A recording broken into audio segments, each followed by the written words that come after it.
மக்கள் சக்தியை திமுக வீணடிக்கிறது. பிரிவினைவாதம் என்ற ஆபத்தான விளையாட்டை இந்தியா கூட்டணி விளையாடுகிறது.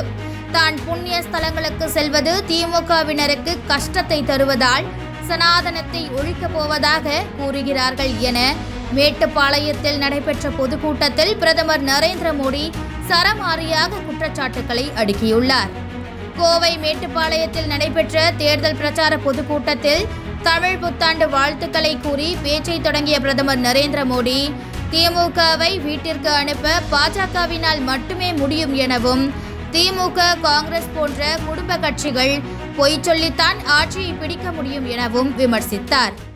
அனைவருக்கும் இனிய தமிழ் புத்தாண்டு நல்வாழ்த்துக்கள்.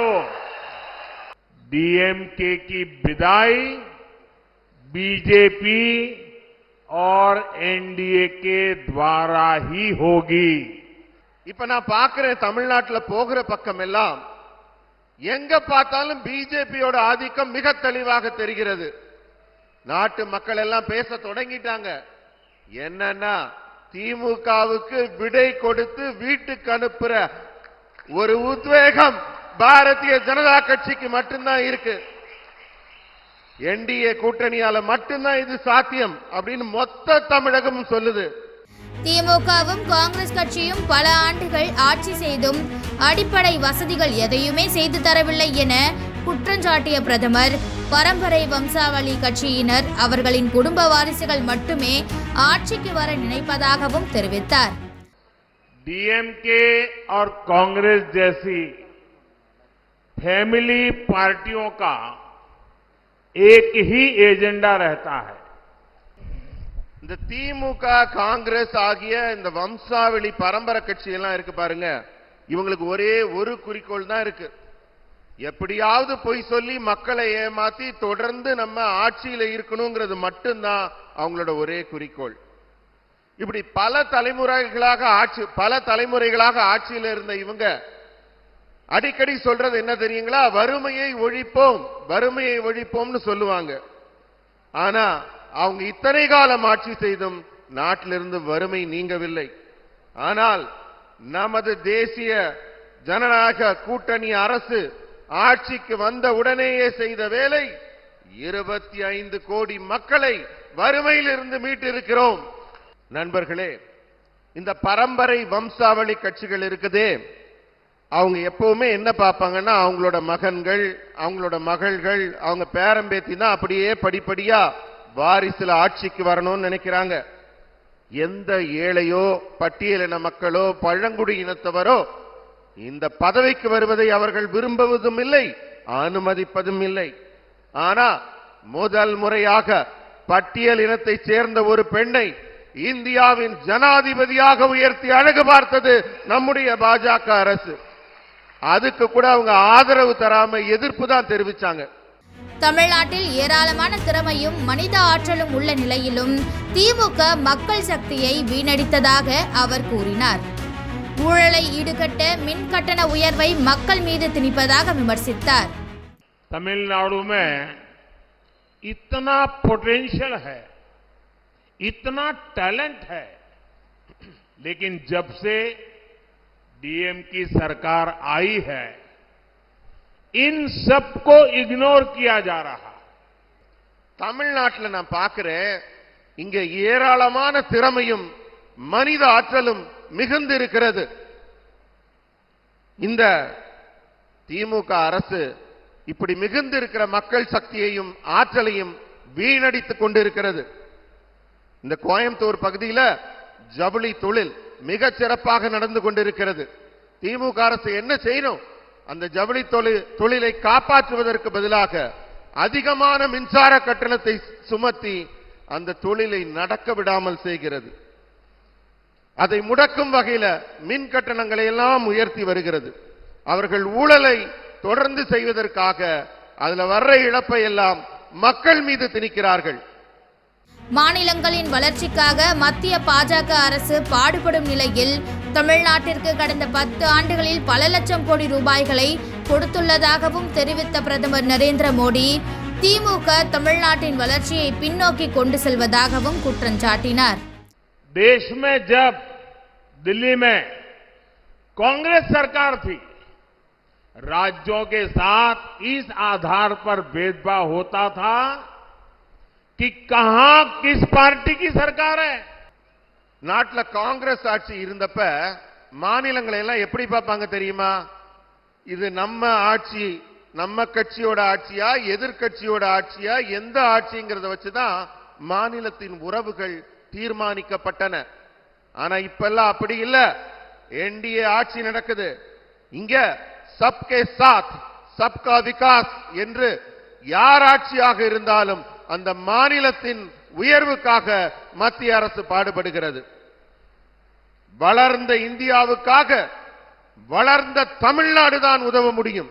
ஒவ்வொரு மாநிலம் உயர்ந்தால்தான் மொத்த தேசமும் உருவாகும் என்று இந்த அரசு நம்புகிறது.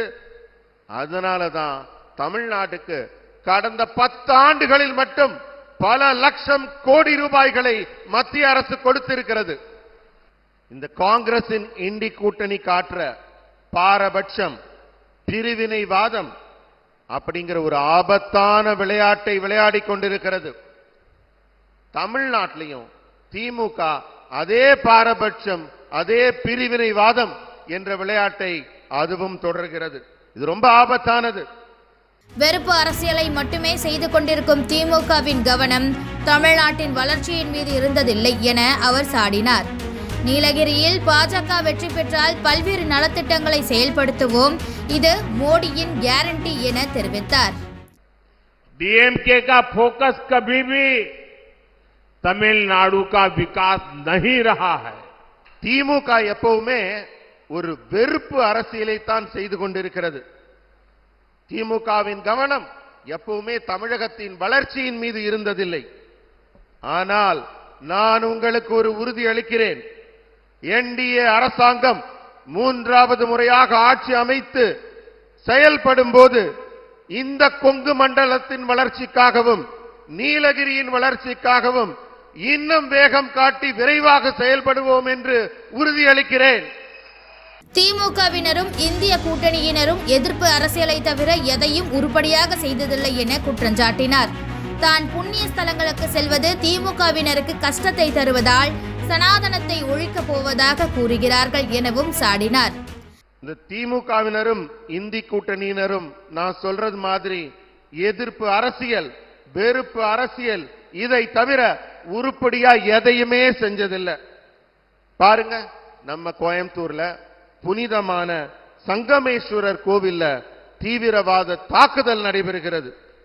ஆனால் அதை இரும்பு கரம் கொண்டு அடக்க வேண்டிய மாநில அரசு அதற்கு பதிலாக அந்த தீவிரவாதிகளை காப்பாற்றுவதற்காகவும் பாதுகாப்பதற்காகவும் செய்ய வேண்டிய வேலைகளை செய்கிறது.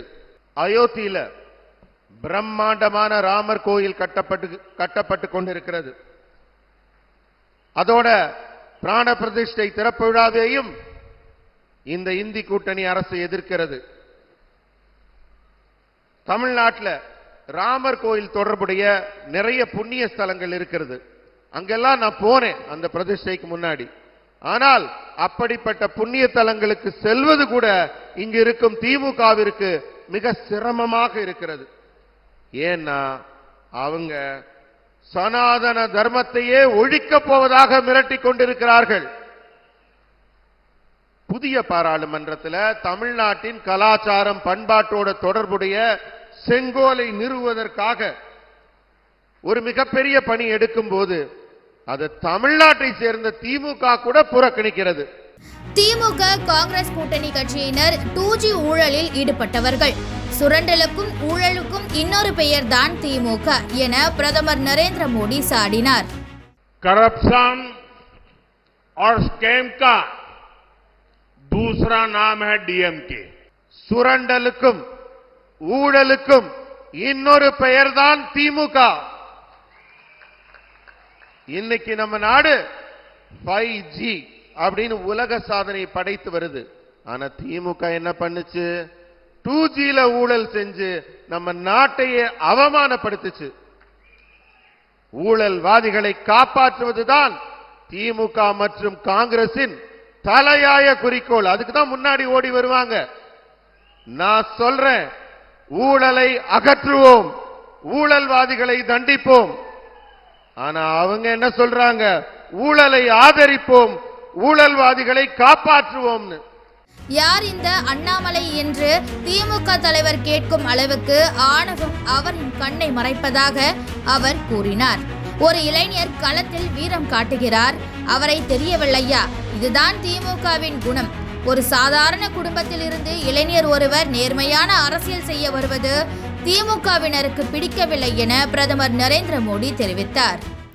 सत्ता के अहंकार में डूबी हुई पार्टी है। जब डीएमके के एक बड़े नेता ने हमारे युवा नेता अन्नामलाई जी के बारे में पूछा गया, திமுக எப்பவுமே அதிகார ஆணவத்திலேயே மிதந்து கொண்டிருக்கிறது. நம்ம பாஜகவின் தமிழக தலைவர் திரு அண்ணாமலை பற்றி திமுகவின் ஒரு தலைவர் கிட்ட ஒரு கேள்வி கேட்கிறாங்க. அவர் கேட்கிறார், யார் இந்த அண்ணாமலைன்னு, ஹூ இஸ் ஹி அப்படின்னு கேள்வி கேட்கிறார். அந்த அளவு ஆணவம் அவர்கள் கண்களை மறைக்கிறது. யார் அப்படின்னு அவங்க கேள்வி கேட்கிறாங்கன்னா அந்த அளவு அவங்கள கண்களை மறைக்கும் அந்த ஆணவத்தை தமிழகம் என்றும் அனுமதிக்காது. தமிழ் கலாச்சாரத்திற்கு எதிரானது அந்த ஆணவம். ஒரு இளைஞன் பிற்படுத்தப்பட்ட வகுப்பில் இருந்து வருகிறார், ஒரு முன்னாள் காவல்துறை அதிகாரியாக செயல்பட்டு இருக்கிறார், களத்தில் வீரம் காட்டிக் கொண்டிருக்கிறார். அவரை தெரியலையா அவங்களுக்கு? இதுதான் அவங்க உண்மையான குணம். ஃபேமிலி பாலிடிக்ஸ்ல பண்ணிக்கிட்டு இருக்காங்கல்ல, அவங்களுக்கு ஒரு சாதாரண குடும்பத்திலேருந்து ஒரு இளைஞன் நேர்மையான அரசியல் செய்ய முன்வராங்கிறதே பிடிக்கலங்கிறது தான் உண்மையான கருத்து.